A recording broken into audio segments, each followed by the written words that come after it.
apapun yang Engkau kehendaki. Engkau dapat mengerjakan apapun yang Engkau mau. Dan sungguh kami percaya bahwa Engkau Tuhan yang akan mengerjakannya, melampaui dari apa yang bisa kami pikirkan, jauh dari apa yang timbul di dalam hati kami. Engkau Tuhan yang akan mengerjakannya di dalam kehidupan kami, sesuai dengan waktu yang telah Engkau tetapkan, sesuai dengan waktu yang Engkau mau. Kami sungguh percaya bahwa kami akan dibawa sampai di mana kami akan mengalami yang namanya mujizat itu menjadi nyata di dalam kehidupan kami. Terima kasih Bapa buat pagi hari ini. Engkau Allah yang hidup, yang ada di tengah-tengah kami, berkarya di tengah-tengah kami, berbicara di tengah-tengah kami.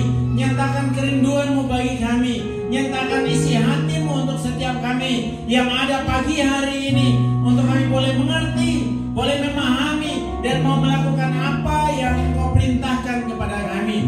Mampukan kami Allah Roh Kudus untuk kami mampu mengerti di dalam kedalaman firman-Mu, sehingga apapun yang disampaikan kami tahu di dalamnya tersembunyi rahasia bagi kami, untuk kami boleh mendapatkannya, kami boleh memilikinya, dan kami boleh berjalan di dalamnya. Terima kasih Bapa, proteksi tempat ini, proteksi hidup kami. Kami berdoa di dalam nama Tuhan Yesus Kristus. Kami mau sediakan hidup kami untuk setiap benih firman yang kami terima pagi hari ini boleh mendapat tempat yang terbaik di dalam kehidupan kami. Terpujilah nama-Mu kekal selama-lamanya. Di dalam nama Tuhan Yesus Kristus, setiap kita yang siap mendengarkan firman sama-sama katakan amin. Baik, silakan duduk.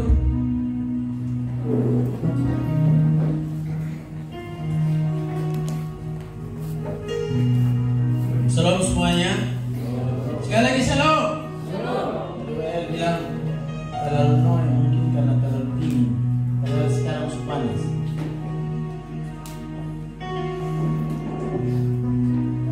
Saudara, ketika dari penyembahan saya ditaruh sebuah beban untuk mungkin kita akan berdoa untuk cari waktu yang tepat untuk kita mengerjakan. Kita akan buat sembako murah untuk kota, ya. Jadi kita berdoa saja kapan kita akan buat ini.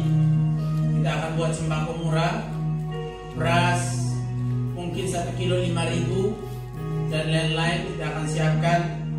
Mungkin tahap pertama kita siapkan 500 paket sembako, dan kita akan bagikan kupon-kupon kepada tukang-tukang ojek. Bahkan tidak lepas, saudara, sekarang ada yang PNS di sini. Ada yang ya. Sekarang juga PNS belum terima gaji sampai sekarang, saudara. Oh ya, Pak Yuli ya. Ya. Jadi ternyata ada sebuah beban, saudara, yang sedang ada di tengah-tengah bencana yang sedang kita urus.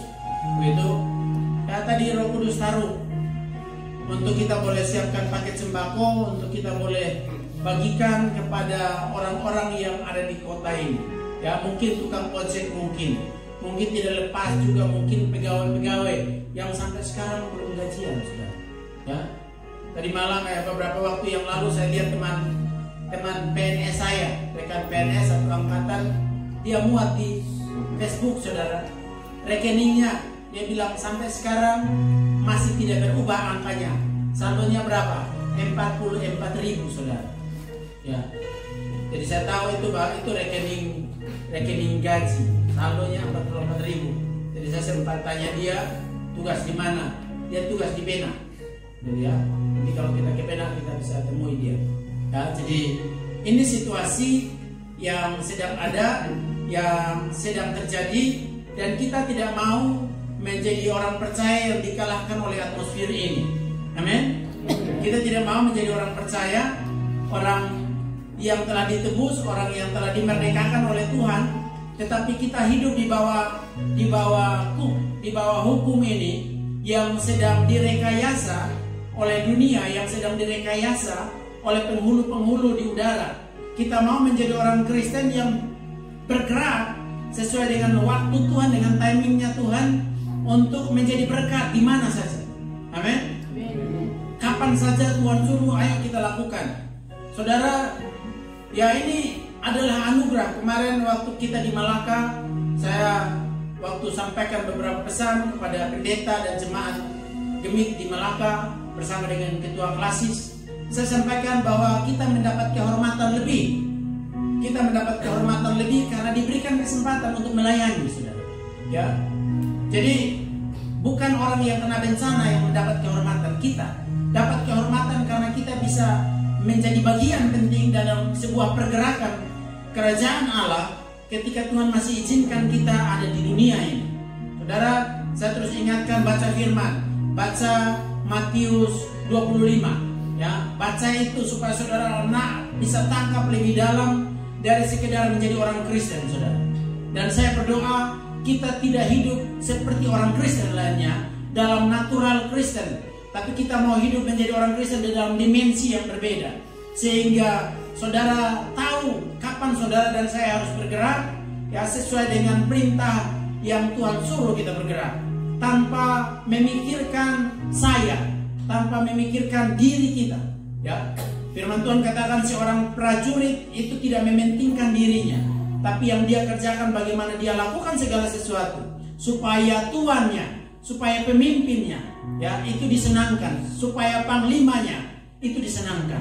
Walaupun ketika dia lakukan yang dapat kehormatan itu adalah pemimpinnya, ya, tetapi kita sebagai orang percaya kita mau bergerak di dalam dimensi itu. Saya ambil buku tadi, saya langsung tulis, kita akan bergerak.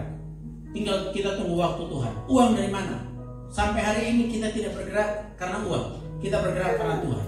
Ketika saudara dan saya bergerak, Tuhan suruh uang itu datang. Amin? Amin? Saudara, ketika kemarin seseorang datang ketemu dengan saya di Pastori, waktu Pak Emu, Pak Rio dan teman-teman yang lain sedang cor di lantai atas. Saudara, saya panggil masuk di dalam dan saya bicara. Saya bilang, saya tahu latar belakang karena dia orang kampung sapi. Dia tahu persis saya seperti apa dulu. Tapi saya mau katakan hari ini Tuhan kerjakan jauh. Kenapa? Yang kita kerjakan adalah apa yang Tuhan suruh, bukan apa yang kita mau. Nah, sampai dia heran-heran. Dia tanya banyak hal, saya jelaskan. Saya cerita tentang ya pergerakan-pergerakan kita dan dia bingung-bingung, saudara. Saudara, ini waktu saudara untuk kita tidak menjadi pasukan yang berhenti. Amin. Amin. Saudara tetap akan pikir rumah tangga saudara, keluarga saudara, tetapi saudara punya hati harus tetap terikat dengan apa yang Tuhan mau. Amin.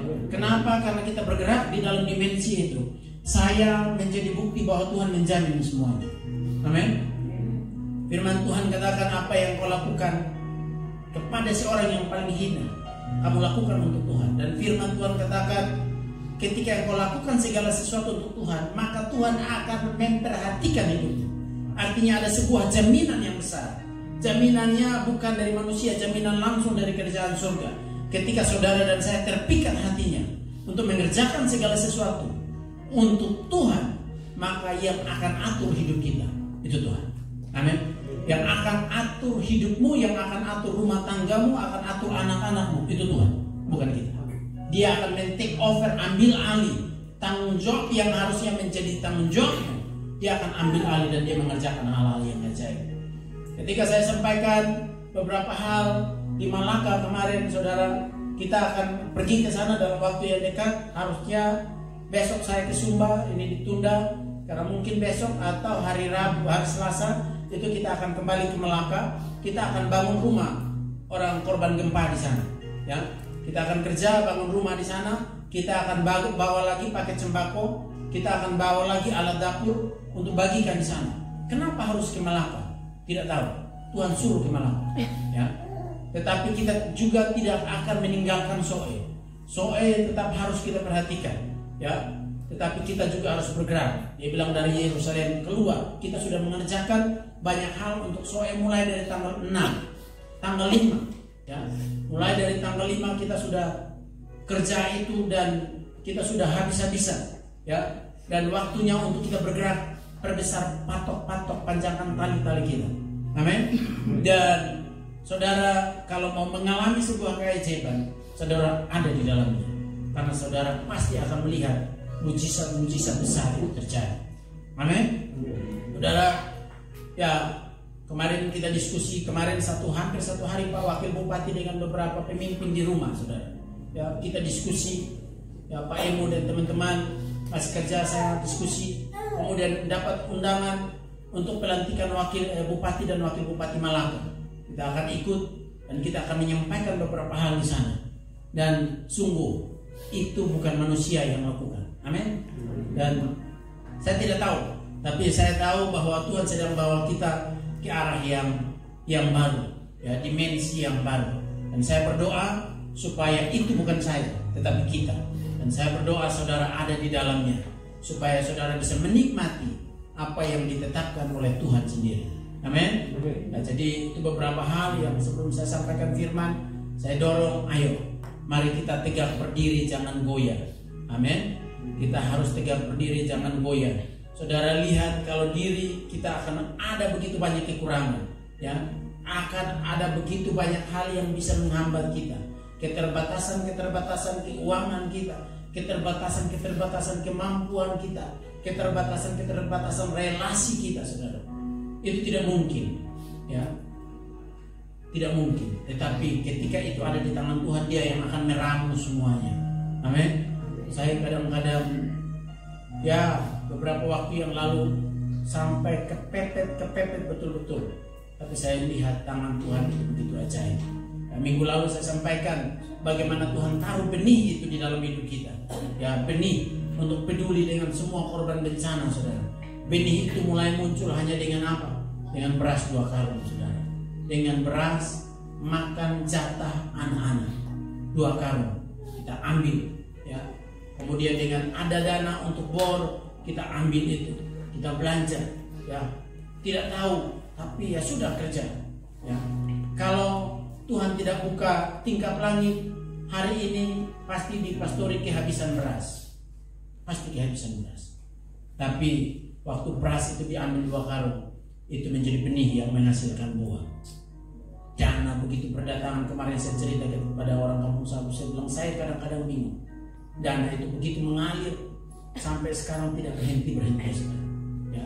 Makanya kita akan ke Malaka, kita akan bangun rumah di sana. Saya sedang minta teman-teman dari Kasogi ke Tueneke, kita akan bangun rumah di Tueneke. Kita akan bangun korban-korban bencana, orang-orang yang kena bencana atau yang terkena dampak. Ya. Kita akan kerjain. Uang dari mana? Jangan tanya uang. Saya selalu sampaikan, jangan tanya uang. Dibutuhkan saudara dan saya sepakat, ini misi Tuhan, ini visi Tuhan, kita kerja. Maka yang punya kepentingan itu kerajaan surga, Dia yang akan mengirimkan uang itu datang. Mungkin melalui saudara, mungkin melalui orang lain. Amin. Amin. Amin. Atau saudara bingung? Ya, saya harap saudara tidak bingung. Ya, hari Jumat kita ke Malaka. Ya, hari Jumat, ya, hari Jumat pagi. Terima kasih yang sudah memberi diri untuk bantu packing semua. Gitu ya, teman-teman di Malaka, KMK Klasis Malaka, gitu ya. Mereka kita transfer dananya, kemudian mereka bungkus sembako. Teman-teman di GSJA kita transfer dananya, mereka bungkus sembako di sana. Dan waktu kita sampai, ada beberapa kendala karena jembatan Benenai putus, jadi kita tidak bisa menyeberang ke Betun, tapi kita ada di Malaka Barat. Malaka Barat itu wilayah yang sangat besar kena bencana, saudara. Hancur, gitu ya. Saya lihat Tuhan. Saya pikir di sana menderita, sangat jauh menderita, saudara. Rumahnya hancur, ya. Gereja GSCA pastornya hancur, ya. Padi yang siap dipanen, saudara. Padi yang siap dipanen, ya. Beras, persediaan beras mereka itu biasanya sampai Mei Juni. Habis itu panen ini datang dan mereka akan melanjutkan hidup. Saudara tidak lihat padi lagi, lihat tumpukan lumpur yang tinggi, mungkin 1 meter di atas padi. Saya bilang, ya, bagaimana mereka melanjutkan hidup? Ya. Aliran sawah itu tertutup dengan lumpur semuanya, tidak ada sawah lagi. Itu butuh proses waktu yang lama sampai itu berubah kembali menjadi sawah. Saya bilang, aduh. Tapi itulah, ya, Tuhan panggil kita untuk kita ke sana untuk kita mengerjakan. Saudara, kita masuk dalam firman Tuhan. Saudara, saya melihat bahwa saat ini ada banyak orang sedang menantikan sesuatu yang dari Tuhan untuk dirinya. Ya. Ada begitu banyak orang yang sedang menanti-nantikan, sedang menunggu, begitu ya, sesuatu yang dari Tuhan untuk jadi, untuk masuk di dalam dirinya, dan waktu penantian ini sudah sampai di titik jenuh. Ya. Waktu penantian ini sudah sampai di titik jenuh dan ya sudah klimaks. Rasa-rasanya itu sudah mau menyerah. Saya tidak tahu ini saudara atau tidak, ya. Tapi ketika saya siapkan firman, saya ditaruh bahwa orang-orang percaya sudah masuk di masa jenuh. Masa jenuh untuk mempercayai janji Tuhan. Masa jenuh untuk menantikan janjinya digenapi. Masa jenuh karena apa yang ditunggu-tunggu tidak kunjung datang, saudara. Sudah sampai di titik klimaks. Orang Kristen diperhadapkan di situ. Dan luntur kepercayaan akhirnya beralih fokus. Luntur kepercayaan, luntur iman, dan jadi orang Kristen yang natural. Yang penting Kristen. Yang penting Kristen, yang penting orang tahu hari Minggu ke gereja, yang penting orang tahu kalau mau makan berdoa. Tetapi dia sudah kehilangan jati dirinya sebagai seorang percaya yang melangkah dengan sebuah keyakinan bahwa Tuhan pasti menolong dia. Kenapa? Karena proses waktu. Karena waktu yang begitu panjang dan habislah masa penantian ini. Dan saya berdoa supaya saudara dan saya, jemaat Tuhan yang ada di sini, hari ini diingatkan supaya berani untuk tinggalkan masa jenuh dan kembali perkuat keyakinan bahwa dia yang berjanji setia untuk menepati janjinya. Amin. Bahwa dia tidak sedang mempermainkan saudara. Dia tidak sedang mereka-reka yang jahat bagi saudara. Tetapi dia Tuhan yang sedang merancangkan yang best, yang terbaik untuk saudara dan saya boleh alami di dalam sebuah proses didikan untuk boleh bawa saudara dan saya mencapai titik di mana dia tetapkan. Firman Tuhan katakan, waktu Tuhan bukan waktu kita, seperti tingginya langit dari bumi. Amin. Karena itu saudara dan saya menjadi orang Kristen yang harusnya kita tidak berjalan sesuai dengan keinginan hati kita, tidak berjalan sesuai dengan apa yang kita mau, tetapi kita mau menjadi orang Kristen yang berjalan sesuai dengan ketetapan yang Tuhan buat untuk hidup saudara dan saya. Berjalan sesuai dengan apa yang diinginkan oleh Tuhan. Ya, supaya saudara dan saya tidak menjadi jenuh, supaya saudara dan saya tidak menjadi bosan, dan akhirnya lebih mempercayai apa yang dunia tawarkan, lebih mempercayai apa yang dunia bangun daripada mempercayai setiap janji-janji Tuhan. Saya ya ketika kemarin kita cor di atas itu saudara, kadang-kadang saya ini hanya bisa keluar dan lihat. Saya tidak, kenapa saya kemarin tidak berani ikut, gitu ya.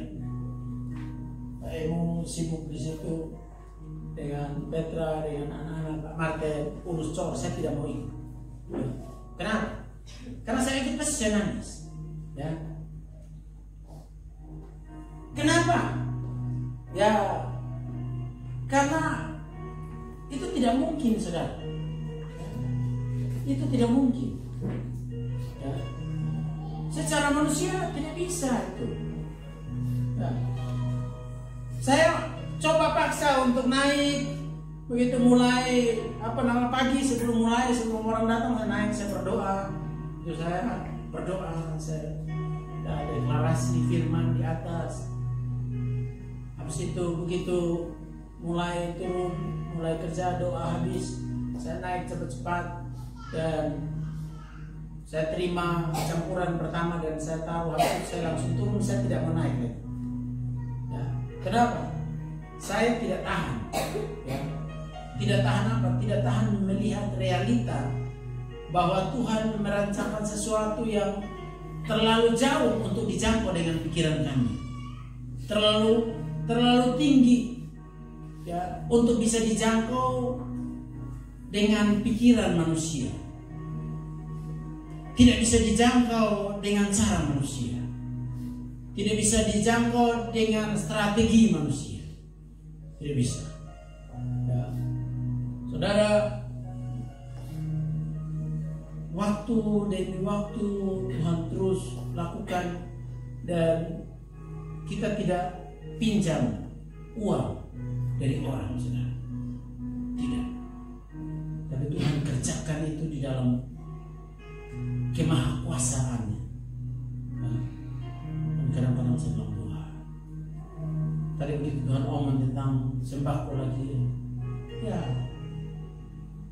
karena dia yang suruh, jadi ya sudah, kita tinggal ikut. Uang dari mana tidak tahu. Ya, itu realita ketika kita tidak goyah dalam perjalanan pengiringan kita terhadap Tuhan. Ya, jangan lihat keadaanmu hari ini, jangan. Ya. Salah satu poin penting, saudara, dalam spirit perjanjian baru, di dalam roh perjanjian baru yang telah dimulai oleh Yesus sendiri, yang ketika Yesus ada di dunia ini, dia telah memulainya, bahwa gereja dan umat Tuhan perlu mengerti dan memahami dan menjalankan apa yang namanya menantikan Tuhan, menantikan waktu Tuhan, menunggu. Dan kita tahu sesuatu yang paling berat dikerjakan oleh manusia adalah menunggu waktu Tuhan. Dan kebanyakan orang akan berontak. Kenapa? Karena tidak sabar. Apa yang menjadi dream, mimpi, impian belum jadi kenyataan, dia ingin segera terjadi. Dan yang terjadi adalah apa? Dia keluar dari spirit perjanjian baru. Ketika Tuhan Yesus naik ke surga, sebelum dia naik ke surga, dia kumpul murid-muridnya, dia bilang begini, engkau akan pergi, tetapi engkau tidak boleh keluar dari sini sampai engkau diperlengkapi dari tempat yang maha tinggi. Engkau harus, dikatakan harus menunggu, harus ada di sini, jangan pergi kemana-mana. Dan ada sebuah proses di dalamnya, bagaimana murid-murid dilatih untuk menunggu Roh Kudus dicurahkan. Ada sebuah proses di sana. Lukas 24 ayat 47 sampai ayat 49. Perhatikan baik-baik. Dalam namanya berita tentang pertobatan dan pengampunan dosa harus disampaikan kepada segala bangsa, mulai dari Yerusalem. Ayat yang ke-48, dan kamu adalah saksi dari semuanya ini. Perhatikan ayat yang ke-49. Dan aku akan mengirim kepadamu apa yang dijanjikan Bapa. Perhatikan. Yesus berbicara kepada murid-muridnya, aku akan mengirim kepadamu apa yang dijanjikan Bapakku. Selanjutnya dikatakan, tetapi kamu harus tinggal dalam kota ini sampai kamu diperlengkapi dengan kekuasaan dari tempat yang maha tinggi. Kalimat yang ajaibnya di situ dikatakan, tetapi kamu harus. Ya. Ketika kita membaca Alkitab dan menemukan sesuatu yang merupakan ketegasan yang tidak bisa ditawar, harus tinggal. Dan tadi pagi ketika saya menyiapkan itu, saya menemukan banyak kata-kata yang itu menjadi tekanan yang sangat penting. Ketika Tuhan akan memusnahkan bumi ini dengan air bah, Tuhan bicara kepada Nuh, engkau harus membuat bahtera. Tuhan kasih ukurannya. Kamu harus membuat tingkat-tingkat. Kamu harus membuat ruangan-ruangan. Dan kalimat ini, kata harus adalah sebuah penegasan untuk Nuh tidak boleh mengkompromi. Dikatakan dengan kayu Ofir, Nuh tidak bisa mengkompromi dengan membuat dengan kayu yang lain. Ketika Tuhan memimpin bangsa Israel dan mereka harus membuat tabut perjanjian, Tuhan berbicara kepada Musa, engkau harus membuat tabut ini dari kayu penaga. Harus membuat kayu ini. Tuhan kasih detail ukurannya di situ. Tuhan kasih detail gambar-gambarnya. Tuhan kasih detail bentuknya. Dengan apa? Dengan sebuah perintah ketegasan. Engkau harus. Artinya apa? Kata harus ini tidak bisa ditawar. Kata harus, perhatikan, tidak bisa ditawar. Kenapa? Ini menjadi keinginan kuat dari Tuhan sendiri. Untuk apa? Untuk apa yang kita lakukan sesuai dengan apa yang Tuhan inginkan. Apa yang kita kerjakan ini sesuai dengan apa yang Tuhan mau. Bahkan firman Tuhan katakan, untuk pengangkat tabut, engkau harus membuatnya. Bentuknya disebut, jenis kayunya disebut. Dan mau tidak mau, Musa harus mengerjakan sesuai dengan apa yang Tuhan perintahkan. Dia tidak kasih alternatif. Kalau kamu tidak ketemu kayu penaga, kamu boleh cari kayu yang lain. Tidak, saudara. Saudara, saya lagi cari kayu apa namanya? Akasia. Kalau saudara tahu ada orang punya pohon akasia, ya mungkin yang bisa dapat 2 molak, 3 molak, gitu ya, atau dapat papan. Saya sedang mencari, gitu ya. Kenapa harus akasia? Ya dari awal saya pingin ruang doa di atas itu kayu-kayunya akasia. Ya. Kita coba cari. Kalau dapat informasi, tahu kita beli saja. Ya. Saudara tahu akasia toh? Saya sudah lupa akasia. Itu kemarin kesini. Apa itu kayu akasia? Ya di Bena waktu kita di apa namanya? Di Eli, ya. Saudara, kenapa akasia? Akasia itu saudara mau tahu, akasia itu yang dikatakan di dalam Alkitab itu kayu penaga, saudara. Ya. Kayu penaga itu kayu akasia ternyata. Ya. Saya coba cari referensi, ternyata dalam bahasa Latin. Akasia itu bahasa Latin, saudara. Ya, akasia. Ya, saya ingin cari itu pohon. Ya, untuk ya mungkin kosen pintu tidak pakai itu kayu. Ya. Saya lihat punya Pak Emu ternyata itu kayu Johar, gitu ya. Tapi bagus juga itu kita. Ya. Jadi saudara, kata harus ini adalah mutlak dari Tuhan yang tidak bisa dikompromikan. Ya. Engkau harus menunggu. Kalau engkau tidak menunggu, maka engkau tidak diperlengkapi. Kalau hari ini engkau sedang menantikan sebuah janji Tuhan, engkau sedang menunggu janji Tuhan, dan engkau sudah sampai di titik klimaks dan engkau bosan, engkau mencari solusi yang lain, saudara, engkau tidak sedang diperlengkapi. Engkau akan berjalan dengan kekuatan engkau sendiri, engkau akan berjuang habis-habisan dengan kekuatan engkau sendiri. Tapi kalau engkau belajar untuk menantikan, menunggu sesuai dengan waktu Tuhan, kapan? Kita tidak ada tahu, tidak ada yang tahu kapan waktu Tuhan. Ya. Tapi yang satu hal yang saya percaya bahwa Tuhan tidak berlama-lama untuk menggenapkan janjinya kepada orang yang setia menantikan Dia. Amin. Tuhan tidak menunda-nunda waktu. Ya. Dia tidak menunda-nunda supaya membuat saudara sengsara. Tidak. Dia Tuhan yang ingin untuk mengerjakan, menggenapi janji firman-Nya di dalam hidup saudara dan saya. Dia Tuhan yang punya kerinduan ini. Ya.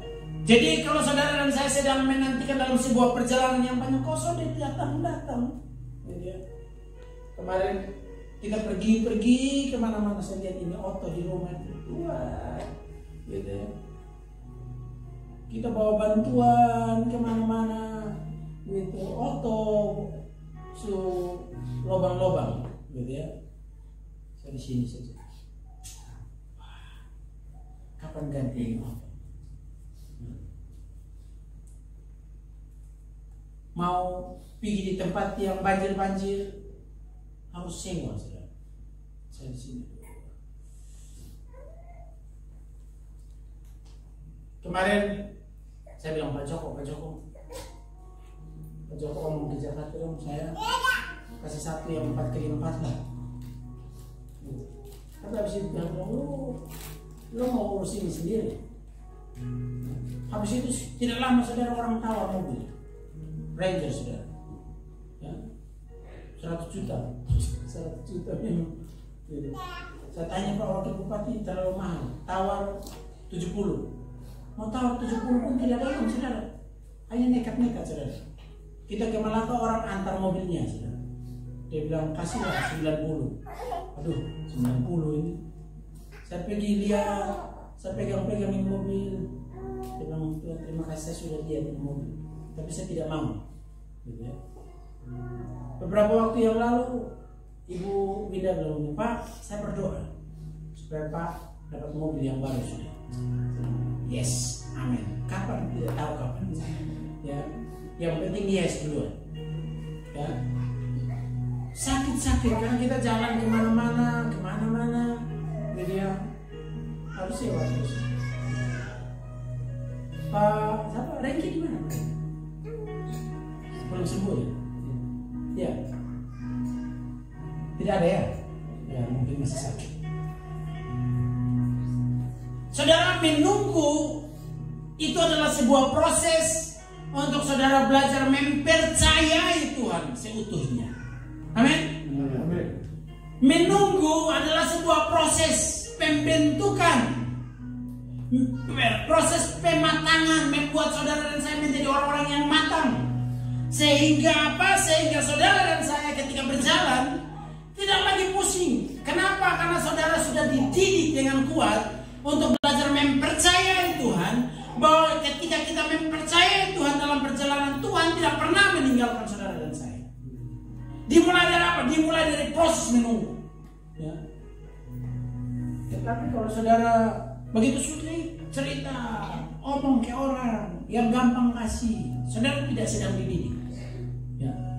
Saudara, saya mau kasih tahu, ketika kita urus bencana ini, saya tidak minta uang dari siapa-siapa. Saudara, tidak minta. Yang ada apa? Ketika kita mulai turun ke Bena, bawa nasi, gitu ya, bawa sembako hari Senin, gitu ya, saya muat saja pergerakan di PKM dan komunitas Soya Berbagi. Orang mulai tanya, masih dibuat ya? Iya, kami ada urus ini. Pelan-pelan. Saya sempat ciut hati, saudara, waktu kita buat keputusan untuk take over dapur umum di gereja ini. Ya, kasih makan 200 orang tiap hari ini. Uang dari mana? Sempat ciut, saudara. Ya. Tapi sudah, saya putar-putar jalan-jalan. Dalam nama Yesus tidak akan ada kekurangan. Jalan-jalan putar-putar. Ya. Saya kalau menangis saya sendiri, sembunyi belum menangis. Kenapa? Getar hati, saudara. Tidak kuat. Ya. Tapi harus jalan terus. Karena komitmen sudah kita buat. Ya. Kasih makan tiap hari. Goyang. Tapi tiba-tiba ya bersyukur karena di situ tidak ada jaringan, saudara. Susah jaringan. Itu bersyukur saya. Jadi sulit pantau ada uang masuk atau tidak masuk. Kalau tidak, mau cek rekening ada uang tidak bisa. Ya sudah, diam. Paling ada uang yang di Ibu Gembala atau di Pak Emu atau siapa lagi. Ya, ya sudah, itu yang belanja, gitu ya. Tapi ya saya bersyukur, terima kasih Tuhan. Ternyata tidak ada jaringan itu ada manfaatnya, gitu ya. Kenapa? Kalau tidak kita bergantung ke rekening, saudara. Ya, begitu Sampai di tempat yang ada rekening bisa buka. Oh, sampai di tempat yang ada jaringan, saudara, ya WA mulai masuk, ting-tung, uang masuk, saudara. Tidak minta siap-siap, orang kirim. Beberapa waktu yang lalu saya sampaikan ke saudara, begitu Tuhan kita itu hebat, amin. Tuhan itu ajaib, ya. Mungkin kita ada di dimensi yang berbeda. Saudara punya pergumulan, saudara punya kerinduan, saudara sedang berdoa bisa-bisa. Nantikan Tuhan. Tunggu dia bekerja. Jangan cari alternatif yang lain. Jangan cari solusi yang lain. Jangan berlari kepada hal yang lain. Percaya, jalan saja. Karena dia pasti akan menolong saudara dan saya. Amin. Dia tidak akan meninggalkan saudara dan saya. Ya. Proses menunggu ini, ya, yang sering kali orang Kristen kalah. Proses menunggu ini, karena natural manusia selalu ingin yang instan, yang mudah, yang gampang, yang ketika butuh ada, begitu ya. Itu natural manusia. Tapi ketika saudara dan saya masuk di dalam proses didikan Tuhan, engkau harus tinggal mempercayai janji Tuhan sampai engkau melihat dengan mata bahwa Tuhan mengerjakan sesuatu di depan matamu sendiri. Amin. Ini sebuah tantangan besar bagi gereja Tuhan, dan jujur tidak mudah untuk kita berjalan di area ini. Tetapi kalau saudara bertahan, saudara pasti akan menikmati janji digenapi. Saya renungkan, kalau Pak Emo hilang dari pengoboran, mungkin di rumah tidak akan bor, ya, tidak akan. Tapi kesetiaan menunggu waktu Tuhan. Ya. Kadang-kadang saya bilang, ini gue yang ini hebat, ya. Karena mereka tidak pernah cerita mereka punya masalah ke saya, gitu. Paling sedikit-sedikit, ya diam-diam simpan di hati. Ya. Saya baru tahu ternyata mulai bor ada itu PMU sudah ingin bor di rumah. Ya. Ketika kita mulai punya mesin bor, ya ngomong sambil lewat saja. Ya. Kesetiaan menantikan Tuhan, ya, dan Dia akan mengerjakan itu tepat sesuai dengan apa yang ditetapkan oleh Dia, dan tepat sesuai dengan apa yang kita mau. Dia tidak bekerja terlalu cepat atau terlalu lambat. Dia Tuhan yang mengerjakan segala sesuatu tepat pada waktunya. Amin. Karena itu saudara, saya dorong hari-hari ini, saudara, kita ada begitu banyak tanggung jawab, ada begitu banyak tugas, ya. Saudara dan saya harus belajar menghadapkan apapun yang saudara gumulkan di hadapan Tuhan, dan bilang, Tuhan, sesuai dengan waktu, sesuai dengan waktu yang telah ditetapkan oleh Tuhan, ya. Biar semuanya jadi itu sesuai dengan waktu Tuhan, bukan dengan waktu kita, ya. Karena kalau dengan waktu kita, saudara, mungkin kita tidak siap, saudara, ya, tidak siap. Dan ketika berkat itu datang, ketidaksiapan diri kita, maka akan kacau banyak hal, saudara, ya. Karena itu berdoalah supaya saudara dan saya ada di dalam dimensi itu, ya. Kejadian 1 ayat yang pertama sampai ayat yang ketiga dikatakan, ini saya ulang lagi yang kemarin, ya. Tapi saya sampaikan hal yang berbeda. Minggu lalu kita baca firman ini. Pada mulanya Allah menciptakan langit dan bumi. Perhatikan ayat yang kedua. Bumi belum berbentuk dan kosong, gelap gulita menutupi samudera raya. Perhatikan bagian selanjutnya. Dan roh Allah melayang-layang di atas permukaan air. Saudara, kenapa penting untuk menanti-nantikan Tuhan? Firman Tuhan katakan bahwa sebelum Allah mengerjakan semuanya, perhatikan, sebelum Allah melakukan semuanya, sebelum Dia menciptakan semuanya, roh Allah lebih dulu hadir. Roh Allah lebih dulu datang. Roh Allah lebih dulu bekerja. Kenapa kita perlu menanti-nantikan Tuhan? Supaya kita belajar mendahulukan Tuhan di dalam setiap pergumulan kita. Mendahulukan Tuhan. Dikatakan roh Allah melayang-layang di atas permukaan air. Roh Allah turun turun lebih duluan. Dia bekerja lebih duluan. Dan yang terjadi apa? Berfirmanlah Allah, jadilah terang, maka terang itu jadi. Selama saudara dan saya bekerja di luar timingnya Tuhan, dan kita mendahului Tuhan, maka kegelapan akan tetap menjadi gelap, tidak akan berubah menjadi terang. Tetapi kalau kita izinkan Tuhan untuk menantikan, biarkan Tuhan bekerja lebih dulu, maka kegelapan itu akan berubah menjadi terang. Amin. Kegelapan pasti berubah menjadi terang. Ketika apa? Ketika kita dahulukan Tuhan di depan. Biarkan dia berjalan, biarkan dia bekerja. Ini adalah sebuah prinsip yang dibangun di dalam perjanjian baru, bagaimana kita harus menunggu.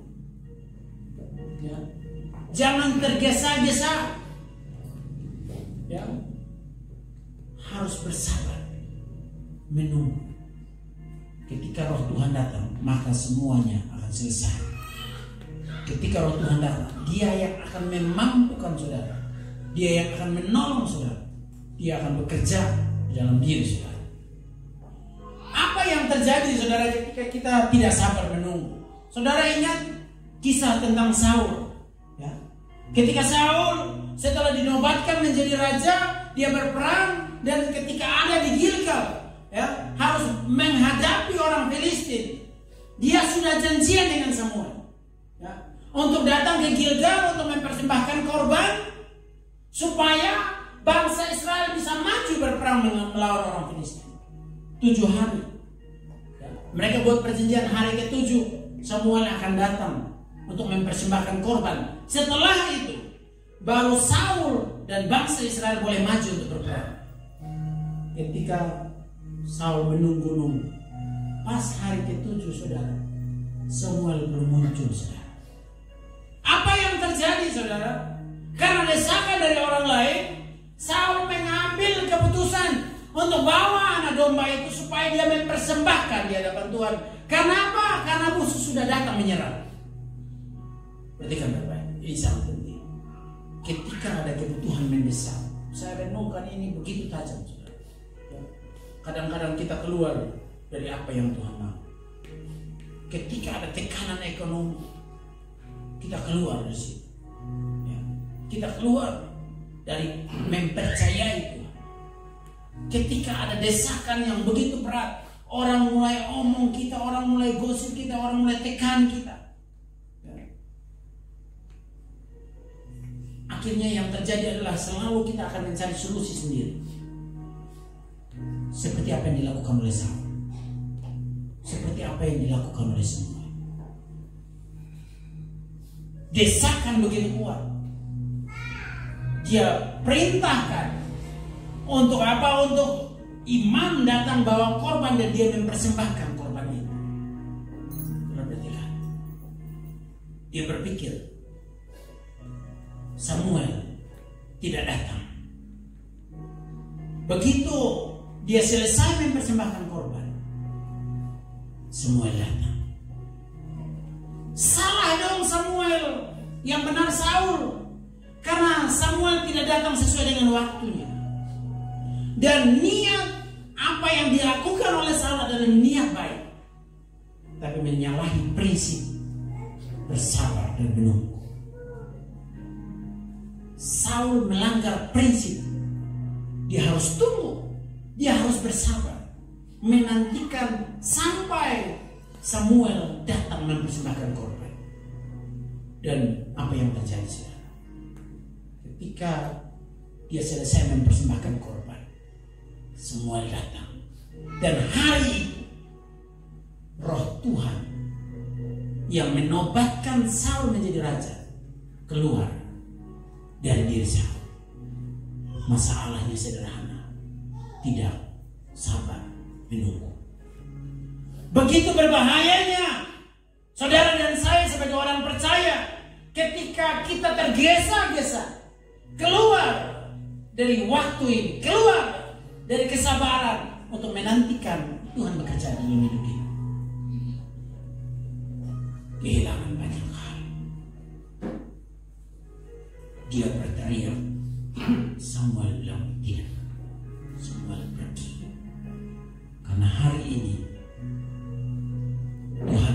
menggantikan kedudukanmu dengan orang lain. Berbahayanya kalau kita tergesa-gesa. Berbahaya kalau kita tidak sabar menantikan Tuhan. Berbahaya kalau kita tidak belajar untuk menunggu waktu Tuhan. Amin. Saudara, apa yang akan terjadi ketika saudara dan saya belajar menunggu? Ada banyak hal di dalam Alkitab. Bagaimana ketika bersabar menantikan Tuhan dan Tuhan hadir bekerja, yang mati menjadi hidup, yang tidak mungkin menjadi mungkin, yang gagal menjadi berhasil. Ketika apa? Ketika Tuhan hadir sesuai dengan waktunya, mengerjakan hal-hal ajaib di dalam kehidupan saudara dan saya. Saudara ingat kisah Yairus? Ketika Tuhan Yesus turun dari perahu habis pelayanan, begitu banyak orang berbondong-bondong datang kepada Yesus, menantikan Yesus. Salah satunya di dalam rombongan itu ada Yairus, pemimpin rumah ibadah. Dia datang kepada Yesus dan meminta tolong, meminta belas kasihan Tuhan karena anaknya sedang sakit. Di dalam perjalanan Yesus disibukkan dengan hal lain.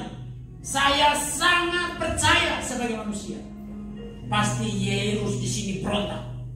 Kenapa? Karena anaknya sedang sakit dan hampir mati. Ketika dia sedang berjalan, Tuhan Yesus masih disibukkan dengan wanita yang perdarahan 12 tahun. Tuhan Yesus masih disibukkan dengan orang-orang yang berbondong-bondong banyak mengikuti dia. Terhalang perjalanan. Sebagai seorang pemimpin, dia sebenarnya bisa suruh semuanya biasa supaya dia bawa cepat-cepat Yesus jumpai anaknya yang sedang sakit. Tapi kita belajar dari Yairus, dia sabar. Ketika Yesus harus berhadapan dengan wanita yang sedang sakit, Yesus harus berdiam diri. Yesus harus lihat wanita ini. Yairus tetap mempercayai Yesus, bahwa dia mengandalkan Yesus. Ketika Yesus sedang disembuhkan dengan wanita yang perdarahan, diutuslah orang-orang datang. Tidak usah lagi membuat Tuhan sibuk, karena anakmu sudah mati. Sebagai manusia, sebagai seorang ayah, pasti dia teriak dengan Tuhan. Pasti dia berontak. Tuhan, kalau tadi Tuhan tidak berlama-lama, pasti anak saya tidak mati. Tetapi apa yang terjadi? Dia diam. Ketika ada omongan bahwa anaknya sudah mati, dia tidak kehilangan pengharapan kepada Tuhan. Amin. Dia tidak kehilangan fokus dari berharap kepada Tuhan, kepada persoalan yang muncul. Dia tidak beralih fokus ketika dia datang dengan sebuah keyakinan, ada sebuah pengharapan bahwa anaknya bisa disembuhkan. Dan ketika dia dengar berita bahwa anaknya sudah mati, dia tidak kembali mengasihi diri sendiri. Bilang, Tuhan, kenapa Tuhan tidak cepat-cepat? Tidak. Fokus dia jelas, mempercayai Tuhan sekalipun anaknya harus mati, bahwa Tuhan yang berkuasa untuk mengubah segala sesuatu, dan dia menaruh pengharapannya secara utuh di dalam tangan Tuhan, tidak berubah oleh apapun. Dan Tuhan bilang, tenang, percaya saja, anakmu tidak mati. Dan kita bisa melihat keteguhan dan ketegaran sikap Yairus untuk mau menunggu, bersabar waktu Tuhan, bukan waktu Yairus. Tuhan kembali melangkah, dan anak Yairus yang sudah mati hidup kembali dari seorang bapak yang belajar untuk menantikan, bersabar, menunggu-nunggu waktu Tuhan, bukan waktu dia. Saya berdoa supaya kita tangkap yang ilahi. Kita mau belajar untuk bersabar, belajar untuk buat hati kita menjadi tegar seperti Yairus. Goncangan boleh datang, tekanan orang boleh bertubi-tubi datang, tetap memandang Dia, bahwa Dia Tuhan yang selalu mengerjakan segala sesuatu tepat pada waktunya, dan Dia tidak merancangkan rancangan kecelakaan bagi hidup. Dia selalu ingin untuk saudara dan saya masuk di dalam waktunya, mengalami kemerdekaan, mengalami sukacita, mengalami dimensi ilahi. Dan kita melihat Tuhan kita adalah Tuhan yang ajaib. Amin. Belajar menantikan Tuhan. Kalau Tuhan katakan engkau harus tunggu, tunggulah. Kalau Tuhan katakan engkau harus bersabar, jalani. Sekalipun ada begitu banyak kata-kata yang datang di dalamnya, ocehan, omongan, kepedihan, pengaruh-pengaruh dari sekeliling, pandanganmu harus terus tertuju kepada Tuhan, bahwa Dia tidak pernah meninggalkan. Di dalam tanganmu, di dalam tangannya, hidupmu yang gagal, hidupmu yang tidak mungkin bisa, hidupmu yang kering, hidupmu yang mati, semuanya akan dengan mudah diubahkan Tuhan, membuat engkau ada di dalam tempat yang tepat, mengalami kemuliaannya. Orang lain akan tercengang melihat anak perempuan dari Yairus bangkit, karena ada seorang bapak yang mempercayai Tuhan. Orang lain yang harus berteriak menangis karena duka yang mendalam harus terhenti karena melihat mujizat yang ajaib muncul dari hidupmu. Orang lain yang semula berpikir harus menaruh belas kasihan kepadanya, mereka melihat kemuliaan Allah dinyatakan oleh hidupmu yang belajar untuk menantikan janji Tuhan digenapi. Mari kita berdoa.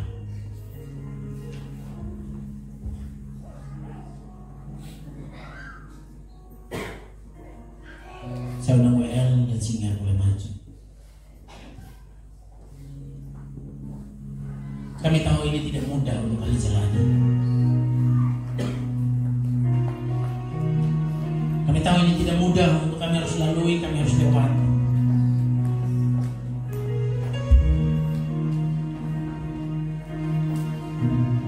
Kami tahu begitu berat beban yang harus kami alami, jalani.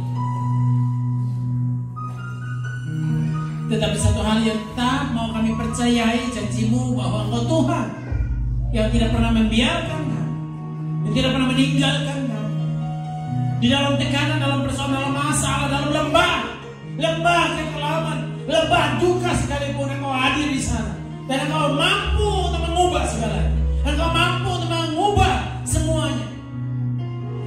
Engkau mampu untuk mentransformasi. Engkau mampu untuk membentuk ulang, Engkau mampu untuk mendesain ulang. Yang tidak mungkin menjadi mungkin, yang mati menjadi hidup, yang gagal menjadi berhasil, yang tertunda mengalami percepatan. Di dalam tangan-Mu, sungguh kami percaya janji Tuhan, bahwa kami bangkitkan kami. Roh Kudus tolong bangkitkan kami, untuk kami memiliki hati seperti Yairus yang belajar memandang Engkau, belajar memandang Yesus, belajar mempercayai Engkau sekalipun dunia kehilangan pengharapan itu. Buat kami tetap tegar memandang Engkau, bahwa Engkau yang berjanji, Engkau yang akan menempatkan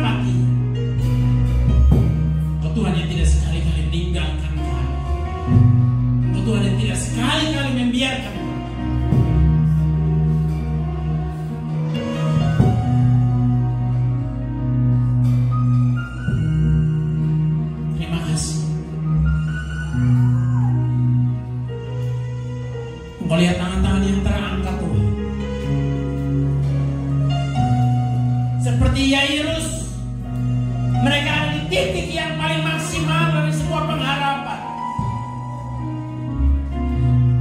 Mereka berlari datang kepada Engkau dan membutuhkan pertolongan. Seperti Yairus datang memohon kepada Engkau.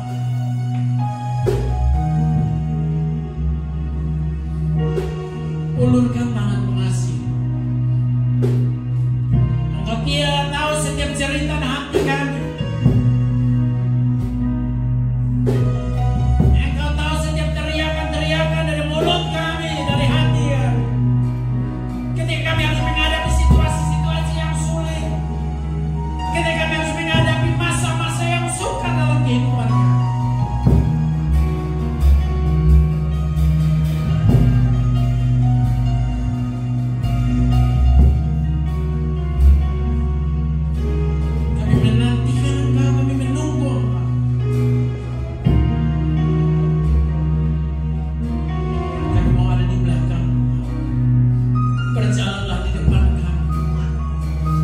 Berjalan di depan kami, berjalan di depan kami, maka kegelapan itu akan berubah menjadi terang. Berjalan di depan kami, sampai kegelapan itu sirna, dan muncul terang itu. Terang yang akan terus menerangi kehidupan kami. Untuk kami berjalan dalam dimensi, berjalan dalam ketetapan-Mu sendiri. Terima kasih.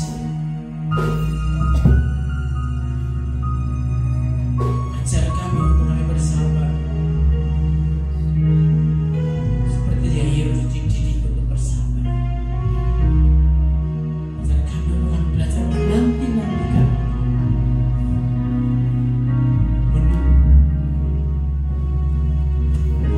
berkati semua anak-anak-Mu yang tangannya terangkat, yang di dalam pergumulan-pergumulan Engkau tahu setiap apa yang menjadi kerinduan. Hadir di sana. Roh Kudus berikan kekuatan bagi mereka. Mereka tetap menjadi orang-orang yang setia, menantikan janji-Mu. Terima kasih. Oh Tuhan yang ajaib, oh Tuhan yang mulia, oh Tuhan yang agung.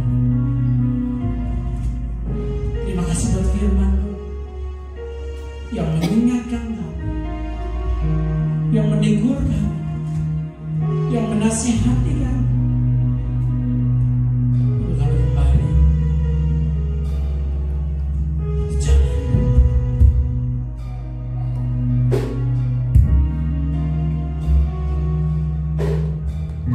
Terima kasih Tuhan, terima kasih.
aliran-aliran air kehidupan dalam hidup kamu yang akan memberikan kesejukan, yang akan memberikan sukacita, yang akan memberikan damai sejahtera, yang akan memberikan kelimpahan, yang akan memberikan kekuatan, yang akan memberikan gairah dalam hidup. Terima kasih. Mengucap syukur buat kebenaran firman. Terpujilah nama dalam nama Tuhan Yesus Kristus. Mengucap syukur dan kami berdoa. Semua yang diberkati sama-sama katakan amin. Baik, selamat duduk.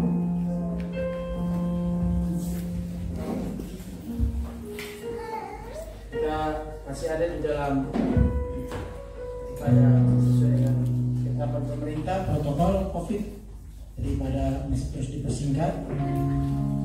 Yang pertama, saya dorong untuk jemaat Tuhan untuk tetap memperhatikan protokol kesehatan, ya. Jadi dimanapun saudara berada, tetap perhatikan itu. Kita tidak takut, tetapi kita harus tetap berjaga-jaga. Amin. Ya, kita tidak takut, ya, karena semua bisa terjadi dengan cara Tuhan. Tapi kita juga harus menjadi contoh dan teladan bagi orang lain bahwa kita adalah orang-orang yang mau mengerjakan apa yang harus kita kerjakan sesuai dengan standar SOP yang ada. Ya, jadi masker itu harus tetap ada kemanapun saudara pergi, ya, karena untuk COVID di Soe sedang naik, ya, sedang naik. Jadi saya dorong untuk mari kita sama-sama saling menjaga, mengingatkan satu dengan yang lain, ya. Ya, puji Tuhan, tidak seperti dulu lagi situasi sekarang, karena mungkin karena sudah ada vaksin dan yang lain, gitu ya.